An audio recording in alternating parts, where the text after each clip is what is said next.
Olá pessoal, tudo bem? Então, eu sou o professor Alex Batista, tá? Esse é o nosso canal Reforço e Concurso. Por quê? Porque as nossas aulas servem tanto para um reforço escolar, como também para alguém que deseja vir prestar um concurso, um vestibular. Então, trabalhamos sempre da forma evolutiva, ou seja, do básico para o avançado, tá? E, obviamente, pessoal, nós não precisamos de alta tecnologia para a transmissão de conhecimento e nem tampouco de aprendizado. Nós precisamos, sim, saber passar e saber e entender que o aluno está conseguindo compreender o que nós estamos passando. Então, agora na nossa segunda aula de matemática básica, tá? Nós vamos falar sobre os conjuntos numéricos, né? Nós sabemos que os números, conforme as suas características, eles são agrupados, são colocados, se transformam em elementos de conjuntos, né? Diariamente nós falamos sobre valores, né? Sim ou não? A gente vai até uma padaria, ao shopping, né?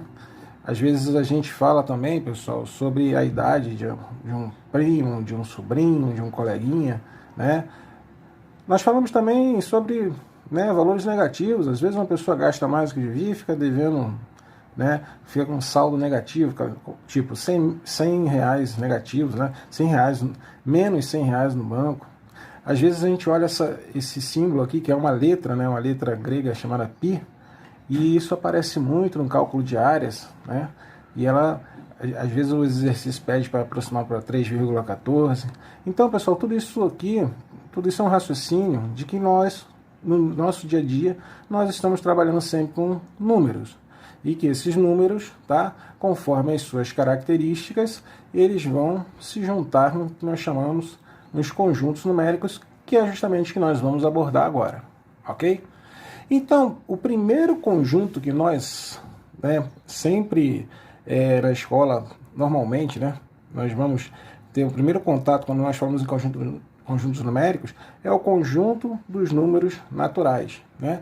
Veja que esse conjunto dos números naturais, ele tem um símbolo que é um N, muitas vezes uma barrinha aqui ao lado, certo? E esse conjunto, ele é dado da seguinte forma, a representação dele, com chaves, olha aqui, ó. E 0, 1, 2, 3, 4, e sempre nós vemos esses pontinhos. E o que significa esses pontinhos? Significa que são infinitos, ok? Ou seja, a gente poderia passar a vida inteira contando, 5, 6, 7, 8, 9, 10, e não teríamos fim, porque os números são infinitos. Outra coisa, às vezes nós vemos também o mesmo símbolo dos naturais com um asterisco. Isso quer dizer que são todos os naturais, com exceção de um, que é quem? O zero.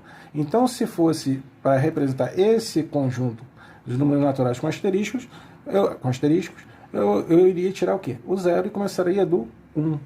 Isso aí, pessoal, às vezes passa batido, mas cai em prova e é uma coisa que a gente tem que estar sempre relembrando. O segundo conjunto que eu quero abordar é o conjunto dos números inteiros, tá? Esse conjunto ele tem algumas características bem interessantes, pessoal. Você vê que a gente pode observar que ele tem zero, tem toda a parte positiva como se fossem sendo os naturais, Olha aqui, o mais 1, mais 2, mais 3, mais 4, e também é infinito para o nosso lado, nosso lado direito, identificando os números positivos. Agora, o que vem ser menor do que zero também compõe o conjunto dos números inteiros, cujo símbolo é a letra Z, em grande parte da bibliografia, com essa barrinha aqui. Então, nós temos aqui, menos 1, menos 2, menos 3 e menos...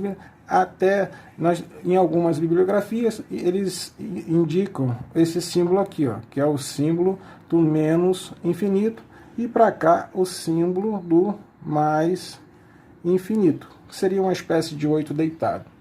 Ok? Esse conjunto, pessoal, ele nos traz algumas observações, Por exemplo, quando eu falo 0,5, olha, repare que não há uma vírgula aqui, eu estou falando de um número inteiro, 0,5, Já ouviram falar, um zero à esquerda, mas ele não simboliza nada, Então 0,5, 5 e mais 5, estou falando a mesma coisa. É muito importante termos isso em mente, ok?